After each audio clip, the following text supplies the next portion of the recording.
4년 7개월 동안 박근혜 정부 국정농단 수사와 재판을 이끌었던 박영수 특별검사가 100억 원대 사기 행각을 벌인 자칭 수산업자에게 외제차를 받았다는 의혹으로 결국 어제 사표를 냈습니다. 이 자칭 수산업자 측은 뒤늦게 이번 사건이 정관계 비리를 뜻하는 게이트가 아니라고 말했지만 이 파문은 가라앉지 않고 있습니다. 취재기자 연결해서 자세한 내용 들어보겠습니다. 나혜인 기자. 네, 사회부입니다. 네, 박영수 특검 이 의혹이 처음 불거졌을 때만 해도 전혀 사실과 다르다 이런 입장을 냈었는데 결국 어제 사표를 낸 배경 뭐라고 봐야 될까요? 네, 일단 어제 박영수 특검은 공식적으로는 특별검사직을 계속 수행하는 게 국민에 대한 도리가 아니라고 판단했다는 정도만 밝혔습니다. 하지만 결국 앞서 한 차례 해명에도 계속 커진 의혹이 발목을 잡은 것으로 보입니다. 박 특검은 지난 5일 자칭 수산업자 김모 씨에게 지난해 말 포르쉐 차량을 받았다는 의혹이 불거진 직후 입장을 내고 전혀 사실이 아니라고 주장했습니다. 아내에게 사줄 차를 고르던 중에 김 씨가 운영하는 렌터카 업체 차량을 한번 타보지 않겠느냐는 권유를 받아 며칠 빌렸을 뿐이라며 대여비 250만 원도 줬다고 해명했습니다. 문제는 이 대여비를 준 시점이 차를 이용한 지 석 달 뒤인 지난 3월이었다는 점이었습니다. 이미 김 씨를 향한 경찰 수사가 본격화할 때라 박 특검이 문제가 될 걸 알고 뒤늦게 돈을 준 게 아니냐는 의혹이 거듭 불거졌습니다.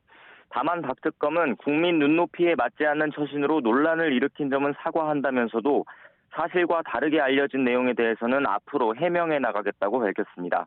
도의적인 책임도 김 씨의 실체를 미리 파악하지 못하고 현직 부장검사에게 소개해준 부분 등에서만 통감한다며 차량 수수 의혹은 따로 언급하지 않았습니다.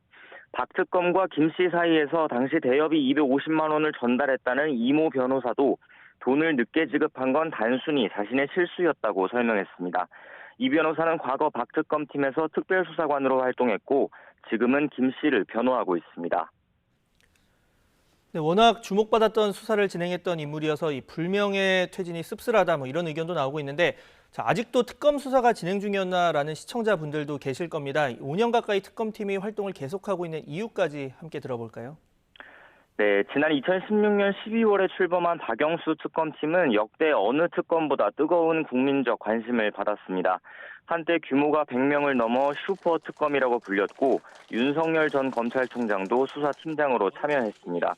특검이 국정농단 사건 수사로 재판에 넘긴 사람만 30명이고 오랜 기간 재판 끝에 지난해 6월 최서원 씨가 징역 18년형을 확정받았습니다. 지난 1월에는 박근혜 전 대통령이 징역 20년을, 이재용 삼성전자 부회장도 박 전 대통령에게 뇌물을 준 혐의 등으로 징역 2년 6개월을 확정받아 복역하고 있습니다.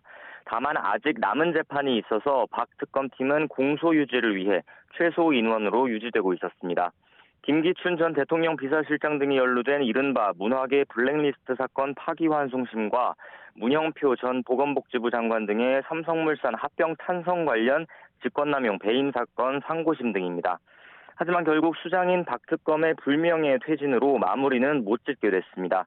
박 특검도 어제 밝힌 사직의 변에서 지난 4년 7개월 동안 온 힘을 다해 국정농단 사건 실체가 규명되도록 노력했지만 이런 일로 중도 퇴직하게 돼 아쉽고 죄송하다고 밝혔습니다. 그러면서 후임으로 임명될 특별검사가 남은 재판을 잘 마무리할 수 있도록 빈틈없이 인수인계하겠다고 덧붙였습니다. 네, 그렇다면 남은 재판 어떻게 진행됩니까? 사실 남은 재판도 이미 한 번 대법원 판단을 거친 파기환송심이거나 사실관계 판단은 끝난 상고심이라 공소 유지에 큰 차질은 없을 것으로 보입니다.